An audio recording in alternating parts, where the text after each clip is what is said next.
ஐயா வணக்கம். வணக்கம் வணக்கம். எங்க இன்னைக்கு நண்பர் ராம காணோம்? ராமா போன் பண்ணுங்க. ராம காணான்னு போட்டு உடைக்கிறாரு.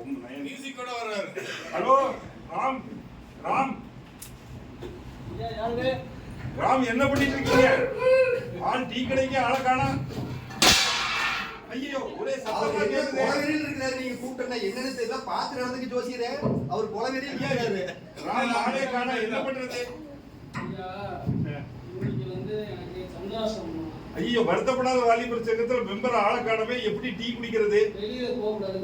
சந்திராசிரமம்னு வீட்டுல இருக்கீங்களா? வீட்டுல ஒரே சத்தமா கேக்குதுங்க ஐயா. சந்திராசிரமத்துக்கு வீட்டுல பாத்திரங்கள் வரீங்களா? வெளியில போனா ஆக்சிடென்ட் ஆகுறாங்க. வெளியில போகாத வேலைக்கு போகாத சண்டை வருகிறாங்க. சந்திராசிரமம் இன்னைக்கு வீட்டுல உங்களுக்கு நடக்குது. குற்றம் புரிந்தவன் வாழ்விலே நிம்மதி சொல்வதேது.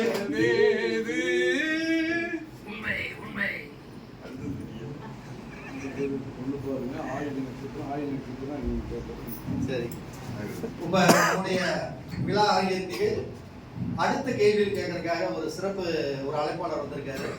அவர் என்ன நம்ம ஜோசியத்தை கேட்க வர்றாருன்னு பார்த்தீங்கன்னா, இந்த ஆயில்ய நட்சத்திரம் இதெல்லாம் மாமனாருக்கு ஆகாது, மாமியாருக்கு ஆகாதுன்னு இப்படி பல்வேறு வாய்க்கு வந்ததெல்லாம் சொல்லிட்டு இருக்கிறாங்களே. நானும் ஒரு ஆயில்ய நட்சத்திரத்தில் ஒரு பொண்ணு ஒன்று பார்த்துட்டு வந்திருக்கிறேன். இது எனக்கு செட் ஆகுமா செட் ஆகலையான்னு ஒரு நேயர் கேட்க வந்திருக்காரு. அதுக்கு வந்து நம்ம ஜோதிடர் ஐயா அவர் வந்து அதுக்கு தகுந்த ஒரு விளக்கத்தை அளிக்க வந்திருக்காரு.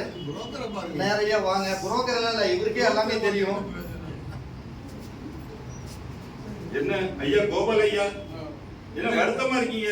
என்ன பண்றதுங்க, பையனுக்கு இன்னும் கல்யாணமே ஆகல. கல்யாணம் ஆகலையா? ஆமா. கல்யாணம் ஒரு பொண்ணு இருக்க. என்ன பொண்ணு சொல்லுங்க, பாத்துடலாம். அது வேண்டாம்னு நினைக்கிறேன். பரவாயில்ல சொல்லுங்க ஐயா. அந்த பொண்ணு ஆயில்ய நட்சத்திரம்னு சொல்லுவாங்க. ஆயில நட்சத்திரம் என்னங்க, ஒரு பொண்ணுக்கு வாழ்க்கை கொடுத்துட்டா போகுது. அப்படியா? சரிங்க ஐயா.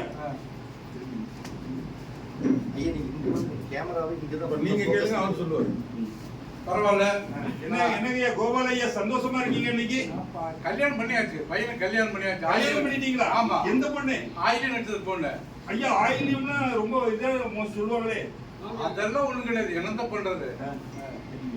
போட்டு வைத்த மாமியாருக்கு ஆகாதுன்னு சொல்லுவாங்க. எப்படி கல்யாணம்? அதெல்லாம் ஒரு பொண்ணுக்கு வாழ்க்கை கொடுத்தா போகுது, அதனால என்ன போட்டு வைத்த மாமியார் கொலை திட்டம் ஓகே கண்மணி. மாமியார் சொத்து அபேஸ் பண்ணா ஆயில்யம் கேட்டு நான் பொன்மணி